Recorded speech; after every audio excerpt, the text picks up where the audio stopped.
Okay, perfect. Yes, we can. Okay, great. So this is Julie Smith speaking. I'm the project team lead and also a manager here at Addictions Mental Health. And you can see on the first slide, we have our team there. We had quite a large team and a diverse team that included our ED, our Director of Clinical Services, 2 of our supervisors, 2 of our concurrent disorder counselors, a peer support worker, and 2 data quality coordinators. So we're thankful to have such diverse knowledge. In the room with me today, I have Steve, who is data quality coordinator, and Andrea Dorskevich, who is our concurrent disorder counselor. And we're going to bounce back and forth to present what our project has done. Next slide. So basically, as it's been talked about in other projects, a focus on dropout. And so we're constantly looking at how to improve that, and have experienced some success here or there, but felt that we maybe didn't really understand the why or really what to focus on. We're sort of kind of guessing, it felt like sometimes. And so we felt like the E-QIP project was an opportunity to help build our capacity and toolbox and give us structure to looking at ways in which we could improve our services, so which led us to this. So our team met weekly. Just up until this week, we've decided to meet quarterly. So it's been quite involved, but enjoyable at the same time. Next slide. Okay, so our data analysis showed that 50% of clients in our addictions treatment programs were dropping out of services. Additionally, we discovered that 60% of these dropouts occurred from clients who attended between 0 to 3 treatment appointments. So this data, in examining it, helped us with identifying our project aim statement, which was to reduce the percentage of clients dropping out of treatment at 0 to 3 appointments by 20% across our addictions programs by April 30th of this year. Next slide, please. So this run chart shows a monthly breakdown of clients who dropped out of treatment services with attending between 0 to 3 appointments. So you see the median in blue is 60%, and our aim statement goal in yellow is 40%. So the date range for here goes from April 2016 up until November of 2018. Next slide. And this is Andrea speaking, and this is our first fishbone diagram that we actually developed and brainstormed as a group in the first training in Cambridge. And we were looking at possible reasons why our dropout rate was so high. And with the reasons that we brainstormed, we placed them into 5 separate categories: clients, staff, policies, procedures, and environment. Next slide, please. And this is our first Pareto chart based off of our fishbone diagram, and each of our team members were able to vote for what they felt were the top 3 reasons for why the dropout rate was so high. And next slide, please. And this is our process map. Personally, I really enjoyed this process because I am a visual learner, so this really helped me see the process firsthand. So we had leadership and frontline staff who met to develop this process map, and we discovered that clients were spending anywhere from a month to up to 3 months in the assessment phase of services. And this discovery prompted our team to create a second fishbone diagram. Next slide, please. So this is our second fishbone based on what we uncovered, as Andrea said, in our process map. So it changed things a little bit. Next slide. And then this was the Pareto chart as a result of the second fishbone activity, which started to identify possible root causes. Next slide. And so following what Julie had shared, after viewing the results of our diagnostic tools, we felt that we were missing the perspective of our clients, and we kind of needed their voice and their input. So we developed this survey, and clients were asked to rate how much of a role each reason played and why they may have disengaged from our services. Our peer support worker, who is also an E-QIP member, took these surveys, and we surveyed, the hope was to survey 30 clients, but we ended up connecting with 11. Just for various reasons, it was difficult to connect to clients at times. And those who participated were actually offered a $5 Tim Hortons card for their participation in the survey. Next slide. And with the diagnostic journey and the client experiential results, we offered those clients surveyed the chance to provide any additional information, if any, about why they had or others may have dropped out of service. You will see on this slide some comments regarding certain barriers to accessing services, such as transportation, relapses, client work schedules, as well as childcare responsibilities. And next slide. Yes, so this is just another, oh, sorry. The diagnostic journey was the 3 respondents. You can go one more slide. Thank you. This is just some more of the client feedback that we received. And again, you can see that more individuals had reported conflicts with their work schedule as well as childcare responsibilities. Next slide. And then moving on with our client experiential results, we then surveyed clients regarding what they thought we could do as an agency to help individuals stay connected to treatment services. And this slide just shows the results in terms of how important those different areas were. Next slide, please. And here we also provided the client's opportunity to provide any additional feedback. And based on the feedback from the client experiential, we as a team determined that it supported the already identified root causes, so we moved forward with the results of our last Pareto chart. Next slide, please. Okay, some reflections on our diagnostic journey are indicated there. We learned that the majority of client dropouts were occurring earlier on in treatment, which we didn't initially realize, which was helpful to know and narrow down our focus. There are several barriers beyond our control that were identified, but they're good to also know. The dropout rates were so high early on in the process. That was a new knowledge to us. And there are processes that are inconsistent that contribute to our problem. So there's a couple more identified, but I'm not going to go through them all. Next slide. Some most surprising things we learned is similar to what I've already said in the first point. Our overall dropout rate for clients in treatment was approximately 50%, which we kind of knew, but again, didn't realize it was as high as it is.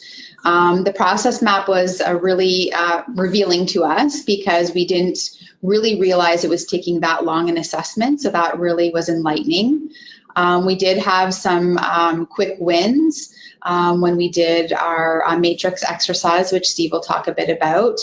And yeah, so there was lots of things that we learned during that phase and we'll take back with us in future projects. Next slide. This is our project charter. It's not our completed project charter, but this is where we got up to when to the point of our diagnostic journey ending and identifying some of our root causes. Next slide. Okay, so these are the top 6 root causes that were identified from our diagnostic journey. Our team agreed to focus on generating change ideas for the top 4 root causes from this list. Next slide. So it's a picture of our impact versus effort matrix that we did on a whiteboard as a group. So the team grouped our list of change ideas into common themes, and we plotted them onto the impact versus effort matrix. Overall, we agreed that it was a pretty time-consuming process, but it turned out to be a very valuable exercise because it helped us narrow down which ideas were both beneficial and feasible to focus on.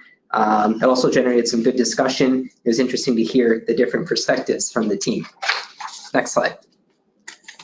So this brings us to PDSA number 1. We decided to proceed with 4 change ideas from the impact versus effort matrix. PDSA 1 targeted root cause number 1, and the change idea was to develop a client caseload dashboard to help staff stay organized and to increase their ability to use clinical decision-making skills while managing their caseloads. Next slide. So we designed a dashboard prototype using information from tools that staff had been using on their own, and also from suggestions from our team. So this is a sample of the dashboard that was developed. You see the kind of the charts on the right-hand side, and the information in the middle is a sample of what would have been input by staff. Next slide. So we had 4 addictions counselors that were randomly selected to use the dashboard for a 1-month testing period, which was followed up by a survey and a focus group to get their feedback and to measure the impact of using the dashboard. So the results from the survey and the focus group showed us that the dashboard had potential, but would need some revisions and less manual data entry to provide more benefits to the counselors. Next slide. And after filling out the survey, we also engaged in a focus group to allow the 4 staff members involved in this PDSA test phase to give their feedback. So we asked the staff what they found helpful and or challenging while using the client dashboard. And I, again, was also involved in this particular PDSA test phase and found it actually helpful in providing an overview of clients who were in the assessment versus treatment phase. And interestingly, staff provided feedback that the dashboard was helpful in prompting them to review files showing multiple appointments in the assessment phase in order for them to determine possible reasons. And as shown in an earlier slide, this relates back to our root cause of not establishing client contact and appointment duration based on individual client needs. Next slide. Okay, so the team has decided to scale up the test to have all counselors using a modified version of the original dashboard based on staff and team feedback, and for us to provide a 3-month testing period beginning on May 1st. So the survey results and focus group feedback from this next testing period will give us a better opportunity to evaluate the impact of the dashboard and for us to better determine if this change idea is worth ramping up and implementing. Next slide. So our second PDSA focus on root cause 1 and our change idea was to provide clear messaging to counselors about the number of appointments and activities that were expected to be scheduled each day. So the expectation is for counselors to have a minimum of 4 scheduled activities per workday. Next slide. So what we did is we randomly selected 6 counselors and tracked the number of activities that were scheduled each day over a 2-week period to establish a baseline average to measure against. The baseline median from the 6 counselors was 3.1 activities per day at that point. The 6 counselors were not aware that they were selected. This was to ensure that the integrity of the test and the data collected wasn't impacted. So an email was sent out to staff to provide clear direction about these expectations. It was also discussed at the following team meetings, just to kind of reinforce and to be able to answer any questions about it. Next slide. So we ended up running 2 tests over 2 different 2-week periods to compare the average number of activities in their schedules versus the baseline averages. So as you can see in this chart, all 6 counselors reflected an increase in the number of activities in their schedules during both test periods compared to the baseline period. Worker 1 had the biggest improvement, going from an average of 3.2 activities per day during the baseline period to 4.6 activities per day by the end of the second testing period. Next slide. This chart here just kind of reflects what we just saw on the previous slide, just in a graph form. So worker 1 on the left-hand side is highlighted just to show the a better visualization of the improvements there. Next slide. And then as a team, we also developed next steps regarding this PDSA cycle. So we really wanted to include the expectations and orientation and training of all new staff, that we have a minimum of 4 activities a day. And for sustainability purposes, we'll have supervisors monitor this monthly, such as in our scheduled supervision meetings where staff meet one-on-one with their supervisor in order to help sustain these changes. Next slide, please. So this is our 3rd PDSA cycle, and again, going back to our process map, we implemented this third PDSA to test a more efficient process to move clients through assessment to treatment in a shorter amount of time. Our change ideas above quickly include booking longer appointments in order to complete the GAIN Q3, or booking assessment appointments closer together, as well as providing a My Assessment Experience infographic for staff to use in the process. Next slide.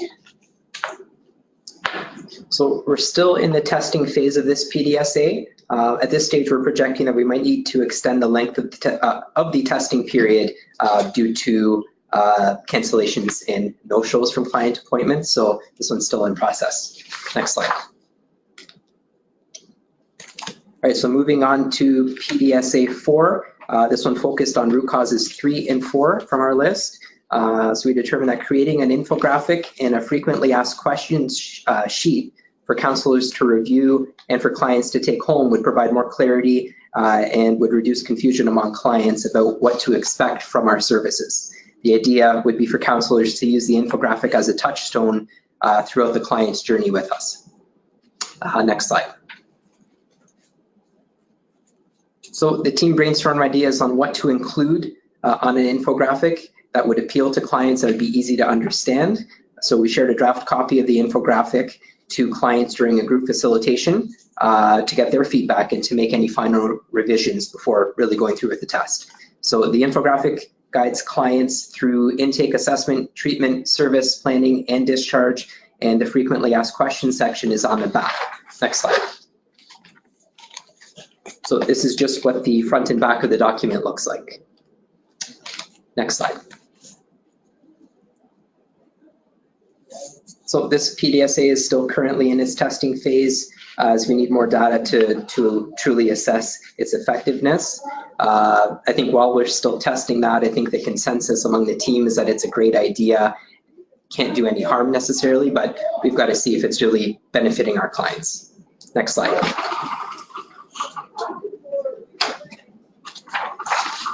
Okay, so outcome measures. So as you might recall back in our AIMS statement, it indicated that the end cycle would be in April, or our outcome measurement, our goal would be in April. And so we discovered that more time is needed to assess the outcomes. We're currently scaling up some of the change ideas as indicated and implementing some of the remaining PDSA cycles. So once they're completed and scaling up is in motion, we can run some data to compare against our current baseline in relation to our AIM statement. Next slide. Okay, so some key overall challenges. So we found that we were also learning along with our staff, and so we were involving them in quite a few test phases. As well as their already busy schedules. And please note we're going to do code white 2. Okay, so we're just in a code here. Hello? Hello? Hello? Sorry, our building has just gone into a code white situation. So Okay. we're just going to carry on, but you might hear some commotion. Okay. If you have to leave at any point, don't worry. Yeah, we'll let you know. I think we're okay, but if you are hearing some background noise. Anyway, so some of our key overall challenges were around communication, and I think some of our staff felt like they didn't quite always know what was happening. And so we learned that we probably needed to share a little bit more information with them. Next slide.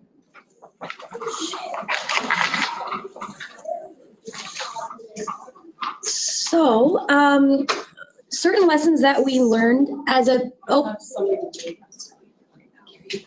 sorry, so as, sorry, I lost my train of thought with the code.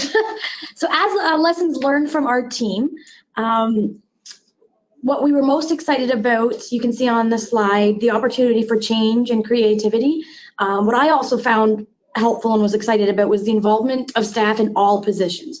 So we had leadership and frontline staff who attended both full-day trainings in Cambridge, who met weekly, which I found very helpful, and seeing staff become excited and interested regarding quality improvement. Next slide, please.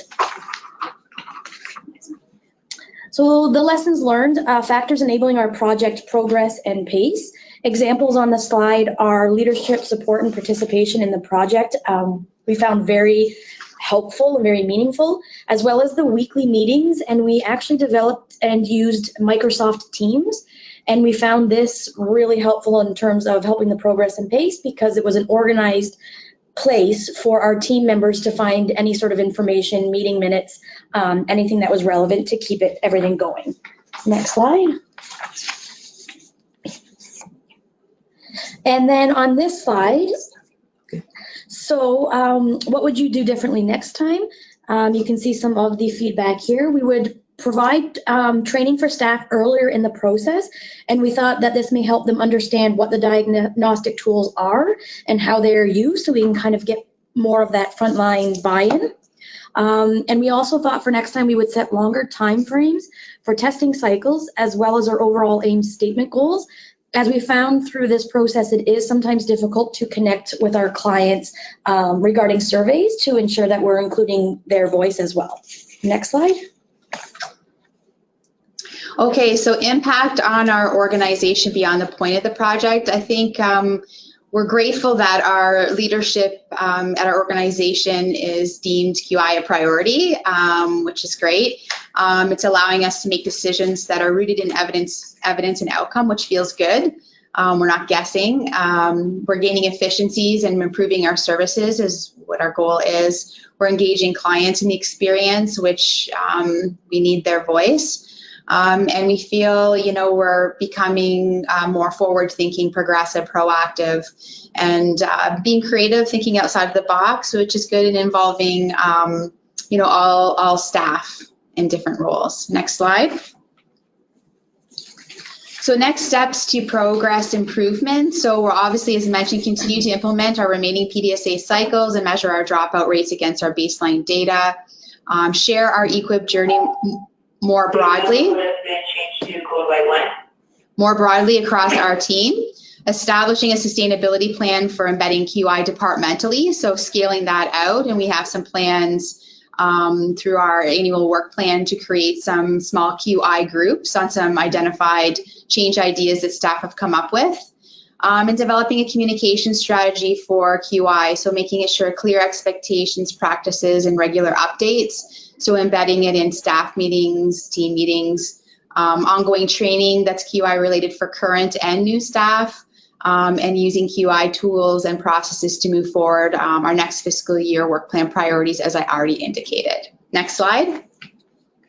Okay, that brings us to the end. Are there any questions? Thanks so much, Julie and team. It was really lovely to hear from all of you. And one of the things that's very encouraging is the input that you were able to get both from clients, but also your team. And you pose an interesting question and a conundrum we often have in terms of ideas training. Are we best to do that early so that you can involve your whole team in root causes and understanding the quality improvement process? Or are we better to let the E-QIP team sort of get their self together and then train the team later on? And it sounds like in your case it was better to do it the other way. Yeah, I think so. I think once our many of our team members within our department and some outside of our departments within the agency attended the one-day training that happened recently. I think then things started to connect for staff. So it would have been, I think it would have been good to have something at the upfront, because it would have made more sense for them, I think. Yeah. Yeah, no, it's a great thing for us to think about in terms of, our go forward, and it may be more individual agency based as how best to do that. So thank you for that suggestion. Yeah, you're welcome. Any questions there? Oh, Michael has one. Hey, it's Mike. I was just going to say, first off, fantastic project, and your use of data, it really told the story. So, well done. I know you've got a really skilled improvement advisory team. So, I'm sure that didn't hurt any. I was just curious, you guys have been a really engaged and a really thoughtful team. You at the E-QIP training. Was there any secret ingredients or anything you really felt led to having the team so engaged and really being all on the same page about the importance of this project? I think the regular meetings, like we met weekly, fairly faithfully up until this past week. And that was challenging, right? Like in a high-paced volume work environment with people having various pulls in other directions, it was challenging. But I think that kept us on task. And the number of people I think we had on our team helped sort of share the workload. And I think the skill set on our team, like Steve being here, I mean, he has skills I don't have. So it was great having that asset. And then just having a peer support person, counselors, like it just really gave a lot of good meat to our discussions, where I think that might have saved us some time, I think. I don't know if you guys have any other thoughts. I myself I found it easy to kind of get excited about it because of the opportunity also to work with more leadership staff, to combine leadership and frontline. We don't often get that unless we're working with our direct supervisors. So the fact that we had Julie, our program manager, our director of clinical services, Kim, and then our executive director, Brad, just the variety and different levels of staff I found helpful, and to know that we had the backing of the leadership team and the interest of the leadership team, I found kind of uplifted my excitement as well. Yeah, I think just to add to what Julie had mentioned, just the fact that the time was invested and committed for scheduling these meetings, and anything else that wasn't a bigger priority, we'd have to work around and still plan to attend these meetings. So the fact that showed that there was commitment from the top down to making this work, to putting in the effort, rather than it just being something that maybe we'll meet every now and then, or not really feel like we're taking it seriously. So I think that level of commitment really helped us out and helped everyone feel like they're contributing to something that's going to be impactful. Yeah, thank you so much for that, because there's some very wise words and some experience there that we'll need to tap into you a little bit on the road with sharing those experiences more broadly. Thank you so much for that. You're welcome.